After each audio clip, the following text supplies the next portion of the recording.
లూకా సువార్త 8వ అధ్యాయము 1 నుండి 56 వరకు ఈ విధముగా వ్రాయబడి ఉంది. వెంటనే ఆయన దేవుని రాజ్య సువార్తను తెలుపుచు ప్రకటించుచు ప్రతి పట్టణములోను ప్రతి గ్రామములోను సంచారము చేయుచుండగా 12 మంది శిష్యులను అపవిత్రాత్మలను వ్యాధులను పోగొట్టబడిన కొందరు స్త్రీలను అనగా 7 దయ్యములు వదలిపోయిన మగ్దలేనే అనబడిన మరియయు, హేరోదు యొక్క గృహనిర్వాహకుడగు కూజా భార్యయగు యోహన్నయు, సూసన్నయు ఆయనతో కూడా ఉండిరి. వీరును ఇతరులనేకులను తమకు కలిగిన ఆస్తితో వారికి ఉపచారము అనేక ప్రాచీన ప్రతులలో ఆయనకుపచారము అని పాఠాంతరము చేయుచు వచ్చిరి. బహు జనసమూహము కూడి ప్రతి పట్టణము నుండి ఆయన యొద్దకు వచ్చుచుండగా ఆయన ఉపమాన రీతిగా ఇట్లనెను. విత్తువాడు తన విత్తనములు విత్తుటకు బయలుదేరెను. అతడు విత్తుచుండగా కొన్ని విత్తనములు త్రోవ ప్రక్కను పడి త్రొక్కబడెను గనుక ఆకాశపక్షులు వాటిని మృంగివేసెను. మరి కొన్ని రాతినేలను పడి మొలిచి చెమ్మలేనందున ఎండిపోయెను. మరి కొన్ని ముండ్ల పొదల నడుమ పడెను. ముండ్ల పొదలు వాటితో మొలిచి వాటి ననచివేసెను. మరి కొన్ని మంచినేలను పడెను. అవి మొలిచి నూరంతలుగా ఫలించెననెను. ఈ మాటలు పలుకుచు వినుటకు చెవులు గలవాడు వినుగాక అని బిగ్గరగా చెప్పెను. ఆయన శిష్యులు ఈ ఉపమాన భావమేమిటని ఆయనను అడుగగా, ఆయన దేవుని రాజ్యమర్మము లెరుగుట మీకు అనుగ్రహింపబడియున్నది. ఇతరులైతే చూచియు చూడకయు వినియు గ్రహింపకయు ఉండునట్లు వారికి ఉపమాన రీతిగా బోధింపబడుచున్నవి. ఈ ఉపమాన భావమేమనగా, విత్తనము దేవుని వాక్యము. త్రోవ ప్రక్కనుండువారు వారు వినువారు గాని నమ్మి రక్షణ పొందకుండునట్లు అపవాది అనగా సాతాను వచ్చి వారి హృదయములో నుండి వాక్యమెత్తి కొని పోవును. రాతినేల నుండు వారెవరనగా వినునప్పుడు వాక్యమును సంతోషముగా అంగీకరించువారు గాని వారికి వేరు లేనందున కొంచెము కాలము నమ్మి శోధన కాలమున తొలగిపోవుదురు. ముండ్ల పొదలలో పడిన విత్తనమును పోలిన వారెవరనగా విని కాలము గడిచిన కొలది ఈ జీవన సంబంధమైన విచారముల చేతను ధనభోగముల చేతను అంచివేయబడి పరిపక్వముగా ఫలింపనివారు.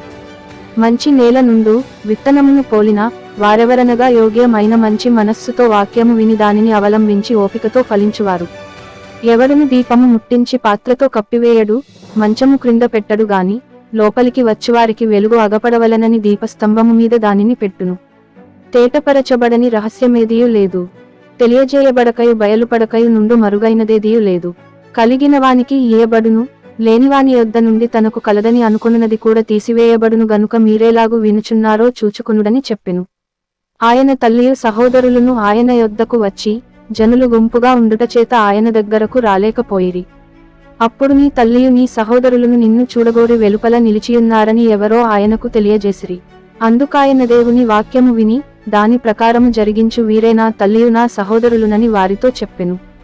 మరి ఒకనాడు ఆయన తన శిష్యులతో కూడా ఒక దోణె ఎక్కి సరస్సు అద్దరికి పోదమని వారితో చెప్పగా వారు ఆ దోణెను త్రోసి బయలుదేరిరి. వారు వెళ్ళుచుండగా ఆయన నిద్రించెను.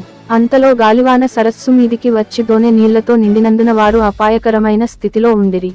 గనుక ఆయన యొద్దకు వచ్చి ప్రభువా ప్రభువా నశించిపోవుచున్నామని చెప్పి ఆయనను లేపిరి.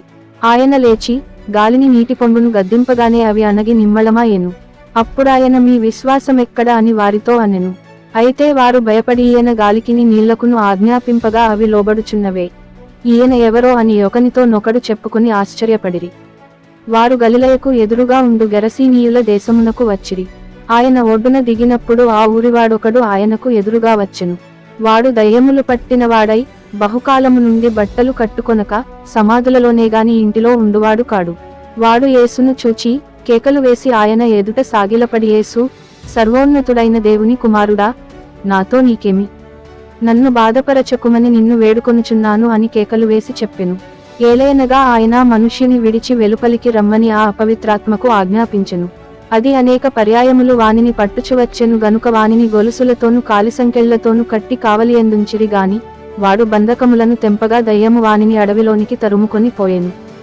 యేసుని పేరేమని వాని నడుగగా చాలా దయ్యములు వానిలో చొచ్చి ఉండెను గనుక వాడు తన పేరు సేన అని చెప్పి పాతాళములోనికి పోవుటకు తమకు ఆజ్ఞాపింపవద్దని ఆయనను వేడుకొనెను. అక్కడ విస్తారమైన పందుల మంద కొండమీద మేయుచుండెను గనుక వాటిలో చొచ్చుటకు తమకు సెలవిమ్మని ఆయనను వేడుకొనగా ఆయన సెలవిచ్చెను. అప్పుడు దయ్యములు ఆ మనుష్యుని విడిచిపోయి పందులలో చొచ్చెను గనుక ఆ మంద ప్రపాతము నుండి సరస్సులోనికి వడిగా పరుగెత్తి ఊపిరి తిరుగక చచ్చెను. మేపుచున్నవారు జరిగిన దానిని చూచి పారిపోయి ఆ పట్టణములోను గ్రామములలోను ఆ సంగతి తెలియజేసిరి. జనులు జరిగిన దానిని చూడవెళ్ళి యేసు నొద్దకు వచ్చి దయ్యములు వదలిపోయిన మనుష్యుడు బట్టలు కట్టుకుని స్వస్థచిత్తుడై యేసు పాదముల యొద్ద కూర్చుండుట చూచి భయపడిరి. అది చూచినవారు దయ్యములు పట్టినవాడేలాగు స్వస్థత పొందెనో జనులకు తెలియజేయగా, గెరసీనీయుల ప్రాంతములలో నుండి జనులందరూ బహు భయాక్రాంతులైరి గనుక తమ్మును విడిచిపొమ్మని ఆయనను వేడుకొనిరి. ఆయన దోనె ఎక్కి తిరిగి వెళ్ళుచుండగా దయ్యములు వదలిపోయిన మనుష్యుడు ఆయనతో కూడా తన్ను ఉండనిమ్మని ఆయనను వేడుకొనెను. అయితే ఆయన నీవు నీ ఇంటికి తిరిగి వెళ్ళి దేవుడు నీకెట్టి గొప్ప కార్యములు చేసెనో తెలియజేయమని వానితో చెప్పి వానిని పంపివేసెను. వాడు వెళ్లి యేసు తనకెట్టి గొప్ప కార్యములు చేసెనో ఆ పట్టణమందంతటను ప్రకటించెను. జనసమూహము ఆయన కొరకు ఎదురు చూచుచుండెను గనుక యేసు తిరిగి వచ్చినప్పుడు వారు ఆయనను చేర్చుకునిరి.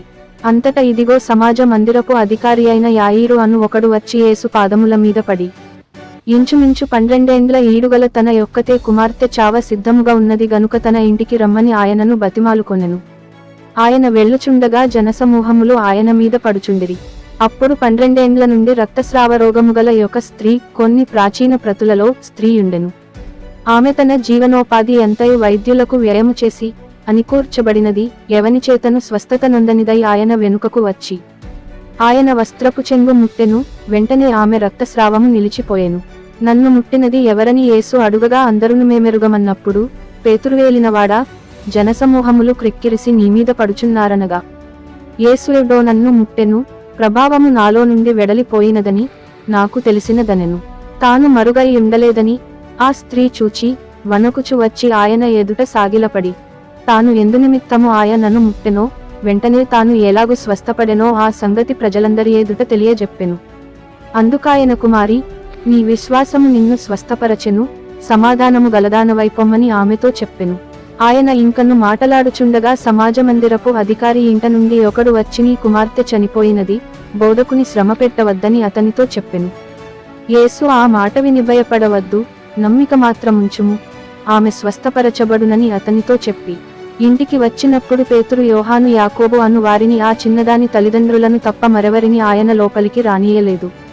అందరును ఆమె నిమిత్తమై ఏడ్చుచు రొమ్ము కొట్టుకొనుచుండగా ఆయన వారితో, ఏడ్వవద్దు, ఆమె నిద్రించుచున్నదే గాని చనిపోలేదని చెప్పెను.